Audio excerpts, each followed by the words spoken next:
I can. Cool, looks like I can. Let me know if you have any questions. Okay.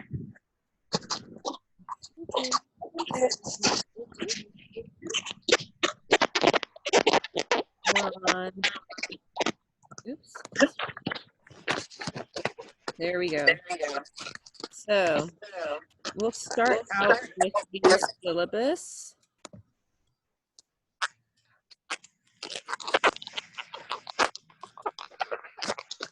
Which I will share with you. And I'm going to go ahead and mute your video, Lily, just because it's making a little bit of noise.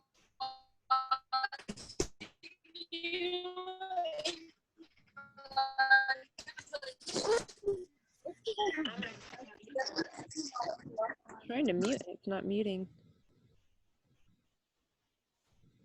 Are you there, Lily? There might be an... Yeah, I'm there. Okay, there we go. Okay, I'm going to mute you and see if it actually works this time. Okay. I think it might have worked. All right, so here is the syllabus. I'm going to share that with you in a minute, Lily. But all of the contact information is right underneath the picture of Tenochtitlan. We're going to be talking about the language of conquest and how the victors have written our history as we understand it. So the main purpose of this class is to get you prepared for what you're going to encounter during your freshman year. So it'll be a little bit rigorous. If I were to teach a 10-week-long class, then I would actually only add one more assignment. But we tried to make it easier on you toward the end by doing a collaborative assignment where we're going to be working together as a class. And so hopefully that'll help make it a little bit easier to keep up with the rigor. But if you can do this class and you can be successful in this class, then you can be successful in your freshman year of college. So this class is going to be based off of the book, The Conquest of New Spain by Bernal Diaz. You can go ahead and read through the learning objectives on your own and the daily assignments and responsibilities and stuff. We're going to be having you guys read about 80 pages a week. You have a little bit more to read today than you do normal weeks, than this week I should say, than normal weeks, because you have a little less time between now and when our actual seminar is. And we're going to be asking you guys to do reading reaction responses, and we're going to pay you guys for those. So if you can do those responses and get them turned in on time, then you're going to get some money for that, and you'll see that in the timeline for the syllabus. Inquiry 1 is our first essay. You're going to get assigned that essay today. And for that, I want you to talk about a time in history when an entire society believed the same lie. I want you to tell me what that lie was, how do we know it was a lie, and why people believed it at the time. And then how did we figure out that it was a lie? How did we realize it? So an example of that would be like the Salem witch trials, right? Inquiry 2 is going to be a research paper. So this is the most important of the final projects that we'll have in our class. We're going to use evidence from the Conquest of New Spain, which is the book that you're going to be reading, and additional research that you might choose to do online. And you're going to figure out what were the most important reasons the Spanish ended up winning that war when they were so largely outnumbered. And then finally, we're going to have a trial by jury at the end of the program where we're going to accuse Hernán Cortés of crimes against humanity, and we're going to use the Declaration of Human Rights in order to either defend or prosecute Cortés, and we'll get a jury of volunteers to try this for us. So week 1, we're going to be actually talking about what the context is for this book, and I'll talk about that in a second. I just wanted to show you really quickly that the first draft of our first essay is due on June 29th. It's okay if it's not perfect. In fact, if it's perfect, that means it's not a first draft. That assignment is going to be worth $6 when you turn it in. And in addition to that, you're going to have a reading reaction response that's due by midnight. I will take that as a Google Doc and I will share that with you guys so that you can respond to one another once I get your active email addresses from Priscilla. Each week has a theme, and we'll talk about all of the different themes in the in the lectures each week. The first, oops, come on. I don't know what happened there. I think my computer froze. There we go. My computer's going to take its time. I think it's not a, let me close some of these. Yeah, my computer's not working. Any questions so far on the syllabus? There we go. All right. Yeah, this is not great. I close some more of these tabs.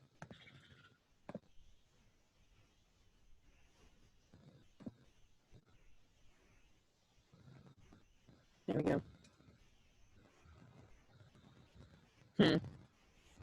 I can't get this thing to scroll without taking forever. I think it's probably because I'm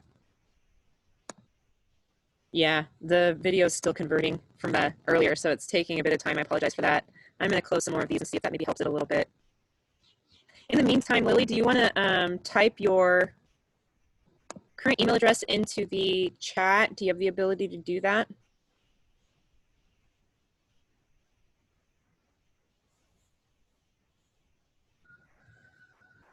I'm not sure if you heard me, Lily. I can share this document with you if once you give us your address. Are you? Yeah, I heard it. I'm about to do a sale, so. Oh, okay. Yeah. So just whenever you get around to it while we're meeting. Okay. Am I going to be able to get this to move now? Okay.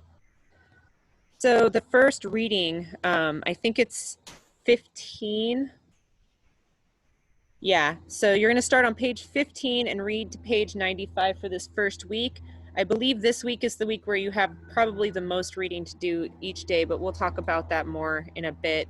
And then I really wanted to give you your assignment. I need to look around at my different, there we go. So the very first assignment that you're going to get, at the top of this, it's called Examining Rhetoric in Our Society. So for this first essay, you're going to reflect on the questions below, relate them to your own life, and using them as guidance, write about a time in history when an entire society believed the same lie. I included all of those questions that I read earlier in the questions that I want you to respond to. So use those as a guiding prompt for your essay. It only needs to be between 350 and 500 words in length. I really don't want to read too much, so if you include more than 500 words, then maybe we'll need to cut it down and make it a little bit more concise. The first draft, it's fine. That's the final draft that I want to see between 300 and 500 words. Please make it double-spaced, 11-point font. There's several fonts that you can use. Just don't use those goofy ones. 1-inch margins on the 1-inch margins all around with page numbers in the header, and I want you to include your name, date, who your instructor is, obviously it would be me, and what the assignment title is on the first page. I'm going to be looking at style, organization, critical analysis, purpose and focus, and revision and reflection. Those are all worth a certain amount of points that contribute up to 100 points. And you will additionally be asked to peer review with your fellow students. And so I want you to copy and paste the peer review form at the end of this document. And when I share this with you, I will share it as view only. So you'll have to make a copy using the file, make a copy feature, and then renaming it to whatever works best for you. So any questions on the assignment that is due on June 29th? All right, I'm going to assume no. So now let's talk about what Spain and Mexico were like before the conquest. Actually, I'm not sure if you can see this, Lily, but I don't know if you've ever seen this image before. A lot of people tell me that they haven't seen this image before when I show them Tenochtitlan, but this was the largest city in the world at the time, and we'll talk about that in a second. I want to give you guys some tips on how to be successful in this class. Obviously, this is being recorded, so you're able to watch it later. You will probably want to take notes as much as you can during every lecture. Again, it will be a video that will be posted online as long as nothing goes wrong with the technology. And you should be able to take notes from that video as well. And there are several different note-taking styles. Lily, you were in the iSTEM program, so you've seen this slide already. Just use whatever works best for you. And all of the notes that you take and all of the lectures that I give and the notes that you take from those lectures are going to help as you write your essays, especially inquiry 2. And please plan ahead for the readings. It'll be okay if you read about 16 pages per day for this first week, and I think it's fewer pages per day in the successive weeks. And actually, this is a pretty good book, so it can be really easy to turn the pages on that one. Let us know if you have trouble with the readings. We also could perhaps, since this is a book that was written a long time ago, there's a very good chance that there's an audiobook somewhere available of it for free. And so that's something to keep in mind as well. All right. I'm not sure what you already know about the conquest of Mexico, though. Do you know anything about that? And if you do, what do you know about that? I don't know anything about it. Okay. So let's talk about that then. Oops. Who were the Spaniards before the conquest? So we have two major peoples as part of this conquest, the Spaniards and the Mexicans. But who were the Spaniards before the conquest? They were the Inquisition, is the short answer. The Inquisition can be traced to 1184 AD, when Pope Lucius III gave the bishops power to enforce the tenets of Catholicism using torture and other methods, derived from ancient Rome, which we'll talk about more in a minute. What was the Inquisition? The Spanish Inquisition was a judicial institution that combated heresy in all Spanish territories. That was officially established in 1478, although it had roots much earlier. The Spanish Inquisition was Catholic. They enforced the tenets and practices of Catholicism, and the conquistadors, who were the people who took over Mexico, were the people who provided the muscle for this. So they were kind of like the bullies. The Pope and the monarchy actually had a similar amount of power at the time. And the Pope was the one who authorized the monarchy of Spain to implement the Inquisition. The people of Europe believed that kings and queens had been bestowed the power that they had by God in order to be rulers of their country. But the Pope was the person who God would speak directly to and would interpret what God said and deliver it to the people. And therefore, the Pope actually held some influence over the king. Any beliefs that did not align with Catholicism were considered evil and were punished by torture or death. And some historians say that the Inquisition is responsible for up to 300,000 deaths, others say millions. And if you take into account the diseases that the Europeans gave the indigenous people, you can probably count up to millions. I believe it was like 95% of the indigenous population was wiped out due to smallpox and other diseases that they couldn't fight. But I actually didn't grow up Catholic, and so I don't really know that much about Catholicism. So what might make somebody guilty of heresy?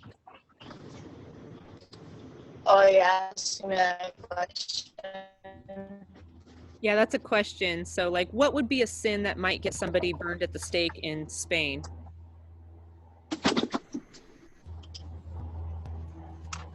I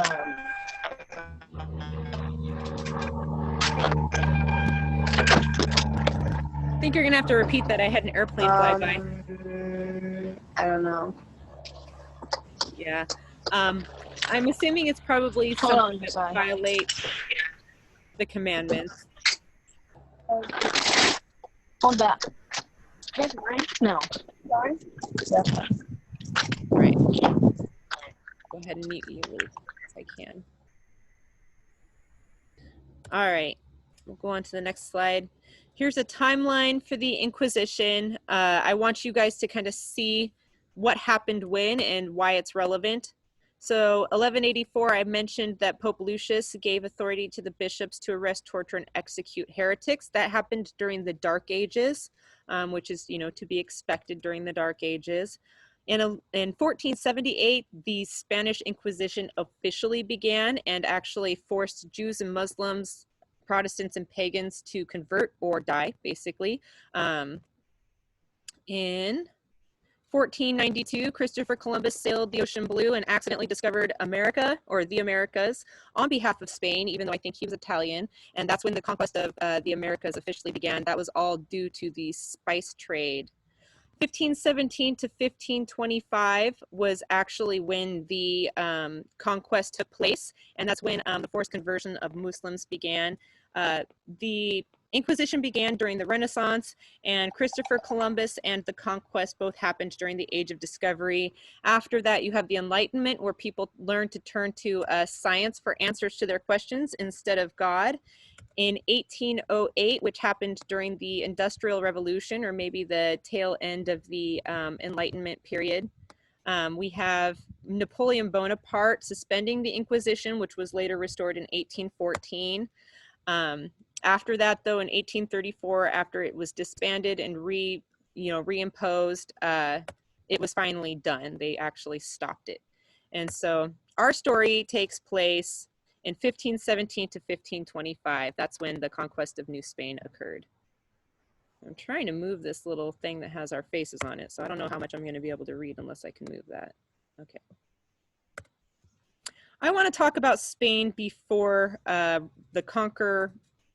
before they were conquered by Rome, and before Catholicism entered the picture. So Spain was called Iberia. There are other names for some of the peoples who lived in that area, but it was primarily inhabited by the Iberians and the Celts before the Romans invaded, who were the ancestors of the Spanish. They worshipped a pantheon of gods who were considered pagan at the time, and regularly practiced human sacrifice and devotion to them. Archaeologists even found evidence of ritual cannibalism in the Iberian Peninsula. When the Romans eventually conquered Iberia, they renamed it to Hispania. Later, after the fall of the Roman Empire, Spain entered the Dark Ages, and that's the time that they authorized the Inquisition. So one of the things that I really need to contextualize for you guys is sacrifice, because sacrifice comes up a lot in this book. Just so you know, sacrifice actually also occurred throughout Europe and took many forms at that time. One of the most famous instances of sacrifice took place at the hands of the Greeks, the ancient Greeks. Aeschylus the First wrote about it in the book The Oresteia, which was a tragedy, and that's actually the tragedy that influenced the current court processes that many countries use today, including trial by jury. In this story, Agamemnon, who was king of the Greeks, sacrificed his daughter Iphigenia after he killed a deer in the forest that belonged to Artemis, who was the god of the hunt, or goddess of the hunt, I should say. Let's see if I can get my slide to turn. So after European sacrifice, that's what this is supposed to contextualize. The Romans practiced a culture similar to the ancient Greeks and actually sacrificed people themselves, just not that often since it happened later on in time. After they conquered the people of the Iberian Peninsula, they eventually converted the empire to Christianity. The earliest form of Christianity is Catholicism, and it was called that after the name of the followers in the Edict of Thessalonica. In later years of the Roman Empire, they began to persecute pagans, or those who held pre-Christian beliefs. And despite the fall of the Roman Empire, Catholicism, I think, is still the main religion in Spain today. And actually, these old Roman tactics of persecuting people who were different from them, and the Inquisition, these new Christian beliefs, that's what kind of led to how the Inquisition was enforced. Let's see if it'll go. There we go. So this is something that I was going to have you guys break up into groups and talk about. Since there's only one of you, I don't know if we necessarily need to do that, and we can talk about this a little bit later. But I want you guys to think about, sorry, there's a delivery truck here, so it's going to get loud for a second. I want you to think about this quote. Ritual sacrifice is founded on double substitution. The first, which passes unperceived, is the substitution of one member of the community for all, brought about through the operation of the surrogate victim. The second, the only truly ritualistic substitution, is superimposed on the first. It is the substitution of a victim belonging to a predetermined sacrificial category for the original victim. The surrogate victim comes from inside the community, and the ritual victim must come from outside. Otherwise, the community might find it difficult to unite against. So just looking at this painting and thinking about the sacrifice of Iphigenia by Agamemnon, we see Artemis at the top of the painting with the deer that was killed by Agamemnon. So in vengeance, she should technically kill Agamemnon, but he agrees to kill his daughter instead because he doesn't want to die. So that's kind of an example of what they're talking about with that quote. Thank you. You too. So I want you to think about what is the difference between sacrifice, execution, and martyrdom. And that's something that I just want you to think about as you're reading the book. I would have you talk about it, but it looks like we won't get around to that today. So what do you know about the slave trade? I'm not sure what you know about it, but I'm assuming you know a little bit about it.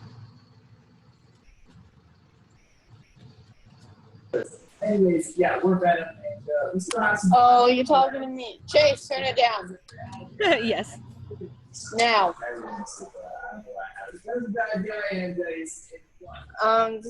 I don't know. I fell asleep in all my classes, Reva.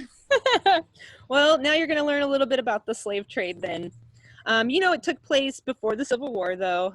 We know that it took place throughout the Americas and in Europe, and that mostly they were capturing African slaves. I'm assuming you know that much, yeah? Yes. Okay, cool. So, sorry, my slideshow is running really slowly because I had to record that video earlier. So the map that's there shows how there's an export of slaves from West Africa that came to the Americas, and it also shows the different peoples who are responsible for that. Namely, Spain was a huge one, actually, and they're the primary people who were bringing slaves over to Central and South America. But they competed with Britain, Portugal, France, and Holland, actually, in terms of being like the leader in capturing slaves from Africa. But they did enslave people from the Americas, North American natives, and Central and South American natives equally. Throughout this process, people were bought, branded, sold, owned, and worked like livestock. But unlike slavery systems in other parts of the world, the slave trade was organized and impacted peoples globally, and it was motivated entirely by profit. So, you know, making money without having to pay people to do that work. Some other things about the slave trade: after the discovery of the Americas by the Europeans, the capture and sale of indigenous slaves became a major motivation for the Spaniards' return. And actually, it's the spice trade that led to the discovery of the Americas, which led to the discovery of new exotic spices and foods like chocolal, or chocolate, from Mexico, which led to the construction of settlements and plantations in this country, which then led to the importation and capture of slaves to actually work these plantations. By 1550, though, the indigenous population had actually decreased by such a large amount that the Spaniards then thought of the indigenous people as weaker than the Africans because they did not have immunity to a lot of the diseases that the Europeans were bringing over. And then they turned exclusively to slave labor from West Africa. And actually, in addition to that, the Vatican had mixed feelings about taking native slaves. According to the Pope and others with the Vatican, Native Americans, unlike Black people, were people. They did not see Black people as people. And so according to that logic, Native Americans could be saved. They were just people who were corrupted by Satan and could therefore be saved. And the church actually pressured the monarchy to eliminate enslavement of Native Americans long before the slave trade actually ended. So another big motivator for the Spanish being in the Americas was gold. The Spanish sought gold from the Americans and actually determined the different peoples they encountered by the quality and value of the gold gifts that they gave to them. But be aware that Britain and France also competed with Spain for the capture of America's gold, and they pirated one another to capture it. In fact, we're going to be reading a lot about Hernan Cortez collecting gold from the peoples of Mexico to send to King Charles V. But as it was sailing back to Spain on behalf of Cortez, French pirates captured the boat and all the gold was taken to France instead. Now, I want to pause for a second. Do you have any questions about the Spaniards and what they were like before the conquest of Mexico? No. Okay. What do you know about the Mexicans before the Spanish came and conquered Mexico? I don't know. I don't know anything. Don't know that much about it? That's okay. Actually, that's part of why I wanted to teach this book, because this history isn't widely taught, actually. Let's meet the Mexica. And if you notice, that kind of looks like the word Mexico, doesn't it? So Yeah. there's a legend And if you recognize, the Mexican flag has a picture of an eagle holding a snake on top of a nopal cactus. This is actually a legend from ancient Mexica times.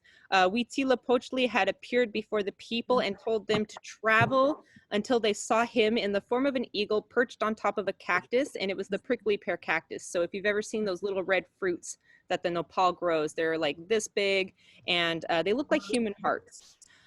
So he would land on that cactus in the form of an eagle holding a snake. Huitzilopochtli told them that when they see this, they're to stop traveling, and that's where they're supposed to settle. And they traveled until they saw this on the shores of Lake Texcoco, and that's where they built Tenochtitlan, which is now known as Mexico City. We'll go ahead and skip this one because I'm assuming you probably don't know that much about Mexico before the conquest, because that is not broadly taught to us. But one thing I want to talk about is how we think of Mexico as like one group of people or two groups of people, like the Aztecs and the Maya. The Aztecs were not a name that the Mexica gave themselves, but that's who we're talking about. We're talking about the Mexica when we're talking about the Aztecs. And as you can see here, there are actually several peoples who lived in Mexico before the Spaniards came, and they were not all Aztecs. In fact, these are my people right here in northern Mexico. But the Aztecs, or the Mexica, actually lived in this small area right in the center of Mexico where modern Mexico City is. And it's kind of isolated to that area. Their kingdom wasn't quite as large as our modern day country of Mexico. And the Maya actually, we'll see a little bit of their territory, but their territory extended into Guatemala, Honduras. So a lot of the people who are from Guatemala descend from people who were long ago called the Maya. So here is the territory of the Aztec Empire, or the Mexica Empire. They're not actually showing Tenochtitlan on here, but it's mainly this area that's kind of circled that they actually had. And it was an empire, so not everybody was necessarily considered Mexica who were part of that empire, but they definitely paid tribute to the overall empire. Except for these people. All of these people really hated the Mexicans, really hated the Mexica. They were enemies, and that's because the Mexica would go to their civilizations, their peoples, and they would declare war on them. They would capture some of their people as slaves or sacrificial victims, and those people did not appreciate that. But the height of the Aztec Empire, as we know it, was from 1345 to 1521, which I think 1345 is around the year that the eagle landed on the cactus and that whole legend took place. But when the Spaniards came to Tenochtitlan, they said that they noticed an aroma of flowers and death. They were really confused about that. And then they saw over the horizon the largest city in the world, larger than any Spanish city at the time. And to this day, it is the 5th largest city in the world still, but it's now known as Mexico City. So this is Huitzilopochtli. Huitzilopochtli was the god of war, and the word war, Adlochinoli, combines the word for fire and the word for water together, because fire and water don't get along.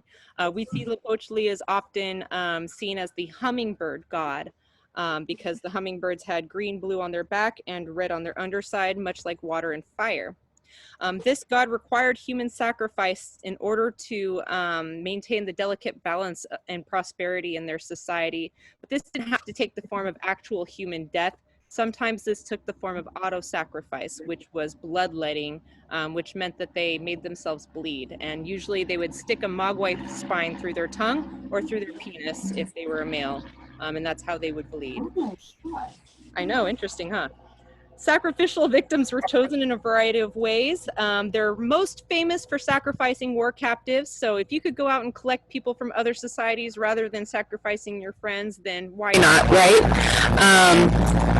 But other ways that you could actually be sacrificed is if you were born on the wrong day, because their calendar was the most important thing to them. And what day you were born determined who you were going to be, how long you were going to live, all that stuff. But kings were the god's favorite. And so kings and priests were especially susceptible to human sacrifice because the gods liked them a little bit better. And that's with both the Mexica and the Maya. So there's also a practice of ritual cannibalism in the Americas. It's going down. So unlike many Western cultures, the people of Central America did not believe in a heaven or a hell, and they did not operate according to good or evil values. That made it to where the Mexica were able to live in harmony with death a little bit better than other cultures who associated the afterlife with good equals reward, bad equals punishment, which might make it where you feared death because you might not make it to heaven. The Mexica believed death was a part of the balance of life, and that just as people consume the earth also consumes people. And actually, specific to Mexico and Mexican sacrifice, you see the sun calendar. There's a sun in the middle, and it looks like he's sticking his tongue out. That's Sonotillo, the center sun on the Aztec calendar. He's holding a ceremonial flint blade in his mouth, which is used to cut open the chest and remove the heart. And that's to show that the gods are devouring human beings in the form of blood, and that death is necessary for life. But just something interesting about the Mexica. And so, something happened here and I'm missing, oh, I animated everything else. So ritual cannibalism.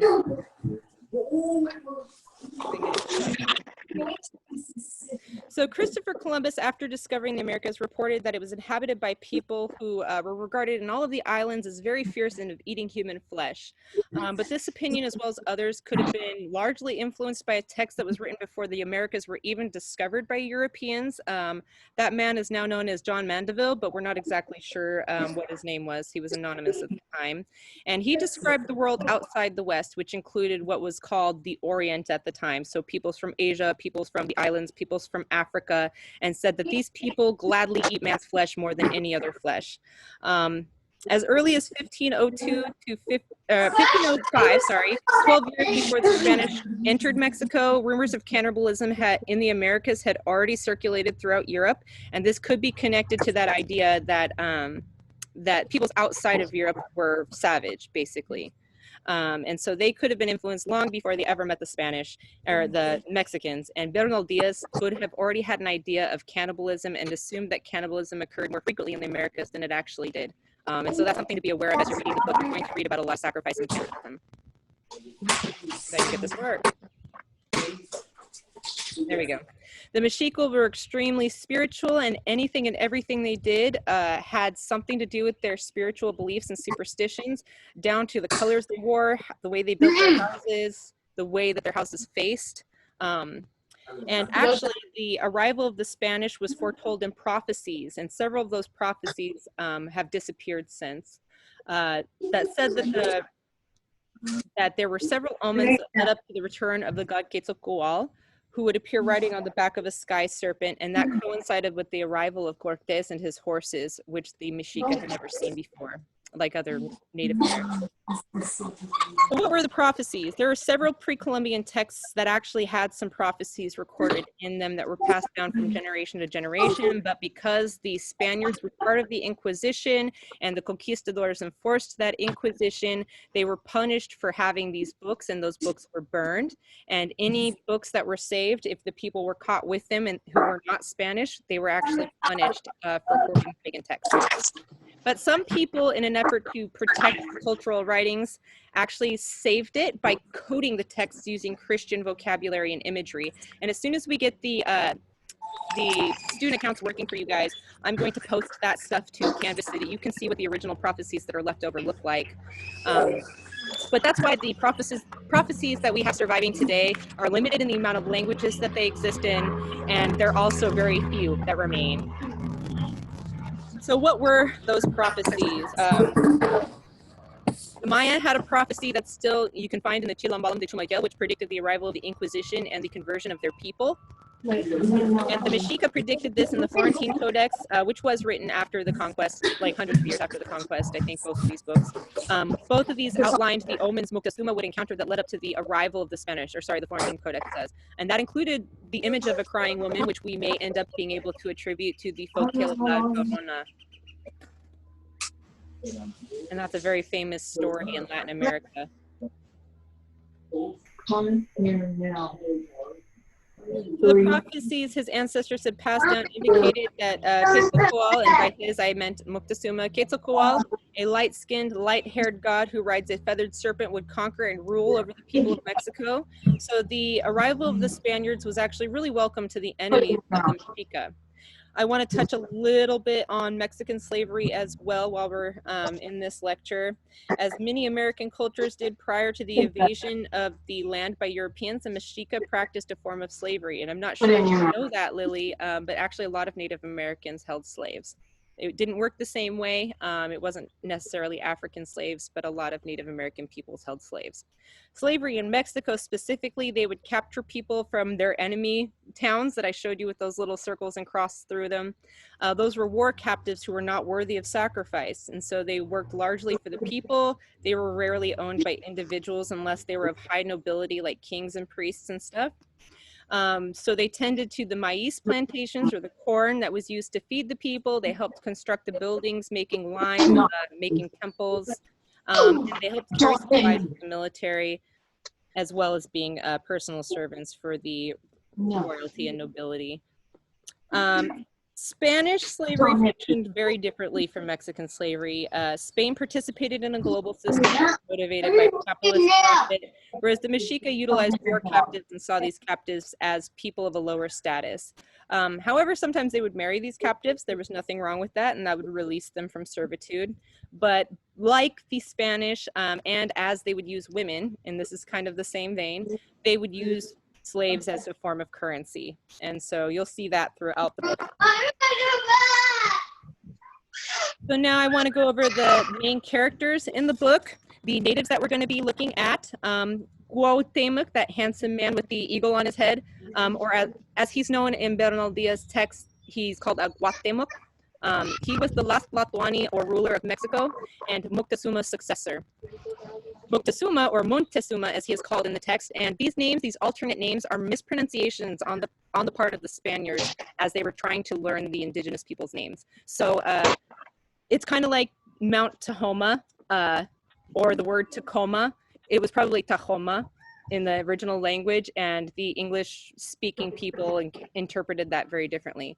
But Moctezuma was the Tlatoani of Mexico when the Spaniards arrived, and they had heard of him long before they met him. Xicotenga was the ruler of Tlaxcala, who was the enemy of Mexico for all of the Spaniards, or was the enemy of Mexico and ally of the Spaniards, sorry. And finally, if the last one will go, we have Malintzin, or Doña Marina, or as she is now known throughout Mexico, Malinche. And she is the interpreter for Hernan Cortez. She later had his child, and contemporary Mexicans do not like her as a result of helping Cortez. But I think she was somebody that we would now know as Mayan, or maybe a Nahual person. Now, who are the Spaniards? Hernan Cortez, you've heard me say his name several times. He's kind of the leader of the Spaniards during the conquest. He's responsible for the capture of Moctezuma and for the death of Cuauhtemoc later, which actually isn't in the book, but is in the letters from Mexico. Bernal Diaz is the author of the Conquest of New Spain. He was a conquistador, and he is the narrator of this book. King Charles V was the king of Spain at the time of the conquest. Everything the conquistadors did was on his behalf. And finally, we have a lot of like smaller captains and generals of Cortez' army.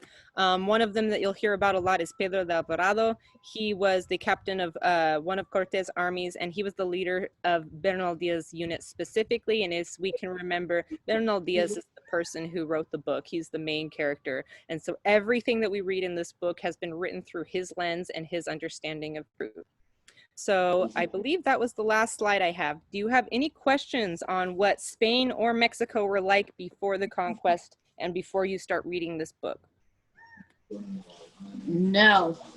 No, awesome. So I recorded this, and I'll post this up on YouTube later. I'm trying to stop share. There we go. And I want to stop the recording. Seems like you don't have any questions. Remember that I will, actually, did you give your email to Sebastian? Yes. I typed it, yes. Okay, perfect. So Sebastian, would you mind sharing the syllabus with her and giving her viewing capabilities for that? Yeah, of course. Awesome, thank you. And it looks like I've gotten a text from some of the other students. I'm assuming that Sebastian has reached out to everybody, and we'll see if we can get this figured out a little bit better for tomorrow. Be aware that the workshops for the Evergreen offices that they're going to have, those are going to be at 5 p.m. on Tuesdays and Thursdays. My class will be at 11 a.m. Monday, Wednesday, and Friday, because that seemed like that would work best for you guys. If that ends up changing, then I want to make sure that we all agree with that. So hopefully everybody comes to the next meeting and we can make a final decision on when everybody is able to attend this class. If it comes down to it and I have to do it on Saturdays and Sundays, then we can always do that too, since there are only 2 days. But I think that that would kill for Sebastian. So let's try to see if we can keep it for the weekdays. But I will post this up later. I'm going to share the syllabus and the assignment description with you. And just remember that the first assignment and the first reading response will be due on Monday. And you are to be reading pages, I think, 15 through 95, if I'm not mistaken. 15 through 95? Yeah, it's about 16 pages per day, and that's to get you guys used to reading at the college level. At Evergreen, it's not uncommon to read an entire book, regardless of how big it is, in a week. So I'm breaking this up for you guys so you guys can get used to pacing your reading out. And actually, it's only this week that'll be quite as overwhelming, because we have fewer days between now and when we seminar on this text than we normally would. So just keep that in mind. If you read about 16 pages a day, you should be okay. And actually from here on out, I think the future weeks you can read fewer pages and still be okay. But I read this book in about 4 weeks. It's pretty interesting. And once you get toward the end, there are quite a few battle scenes. And those battle scenes, you don't have to pay quite as close attention to. If it comes down to it and you guys are having a hard time keeping up, I will jump into one of the homework help sessions or one of the study group sessions, and I will read portions of the text to you guys so that it's easier for you to manage. But I want to see how you guys can handle this first. I can barely read a page a day. Well, now it's time to start practicing reading a little bit more than that. And actually, part of the stuff that I've asked the Evergreen people to talk to you guys about are ways to read more quickly. So they're going to be talking to you guys about how you can be more successful reading at a fast pace. Any other questions before we break for the day? No. All right, so I'm going to probably be sharing some documents with you. I'm going to be sending you some resources, and I'm going to be reaching out to all of your classmates so that we can get you guys all of the resources you need. Remember that if you are successful in this class, then your freshman year will be very easy, because this class is going to be a little bit more intensive than a 10-week long course or a 17-week long course, which is often how semester schools handle it. So if you can keep up with this stuff, then your first year of college will be easy. All right, thank you for joining us today. I'm assuming that everybody's probably getting a little bit burned out being on Zoom. Keep in mind that Sebastian is available after lunch if you want any help. From 12:30 to 1:30, I believe is when we have lunch. If you want to get a head start working on your assignments, he will have I think it's the same, yeah, I think it's the same Zoom meeting, if I'm not mistaken. And he'll be available to help you if you want that. If not, then I'll just assume that you're not going to show up after maybe 15 minutes of Sebastian sitting in the room alone. So if you're not there by 1:45, then I'll let Sebastian off the hook, and you'll just have to text us and let us know if you want to join it. Does that sound good? Yeah. Okay, cool. All right, I will see you. Actually, you have workshop later on today. So 7:30, there's a different Zoom meeting for that. That's your student success coach workshop. And that's going to be, I asked them to do something easy for today. Okay. All right, awesome. I'll see you later, Lily. Okay. Bye. Bye.